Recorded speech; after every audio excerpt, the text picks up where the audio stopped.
Men onam bilan suhbatlashayotgan edim. Mavzu otam haqida edi. Bir paytlar ko'p voqealar bo'lganligini aytdilar. Shunda onam men otangga bunday qilaylik deb aytganman deb aytdilar. Shunda men o'zim bilaman deganmilar dedim. Shunda otam o'sha payt o'zim bilaman deb aytmagan bo'lsalar men otamga tuhmat qilgan bo'lib qolmaymanmi?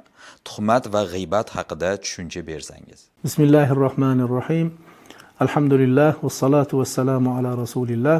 Mana bu holatda endi ona bola tabiiy holatda gaplashib o'tirishibdi, lekin otalarini aytmaganliklarini bu ehtimoliy aytyapti. Otasiga nisbatan shunday dedilar yoki demadilar deb bilmagan holatda u kishiga nisbatan qat'iy hukmni aytmayapti. Shuning uchun bu kishi o'sha holatida otalariga nisbatan tuhmat qilmagan bo'ladi, garchi u gapni aytgan yoki aytmagan bo'lsalarda. Tuhmat degani qasddan turib bir odam haqida nojoiz gapni gapirishlik, ya'ni aytmagan gapini aytdi, qilmagan ishini qildi deb aytishlik, buni otini tuhmat deyiladi, bo'xton deyiladi. Albatta bu og'ir gunoh.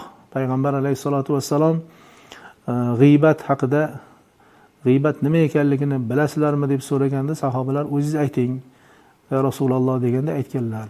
G'iybat bu bir odamni undagi yo'q sifati bilan eshitib qolsa xafa bo'ladigan gaplarni gapirishlik, bu otini g'iybat deyiladi. Shunda sahobalar aytdilar, bu aytgan gapimiz agar o'sha aybi bo'lsa-chi deganda, agar bo'lgan aybini aytsanglar unda g'iybat bo'ladi, yo'q aybini aytsanglar bo'xton bo'ladi. Siz ularga tuhmat qilgan bo'lasizlar dedilar. Demak, g'iybat bilan bo'xtonning, tuhmatning farqi shu.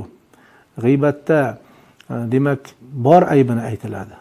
Bir odamning kamchiligi u xilqatida bo'lishi mumkin, ko'rinishida yoki bir fe'lida bo'lishi mumkin, gapida bo'lishi mumkin. O'sha gapini u yo'q vaqtida aytiladi va natijada u eshitsa xafa bo'ladi. Mana buni otini g'iybat deyiladi. Lekin bir odamda umuman aybi yo'q narsani, unga bir aybni to'nkab aytiladi va buni otini bo'xton deyiladi, tuhmat deyiladi.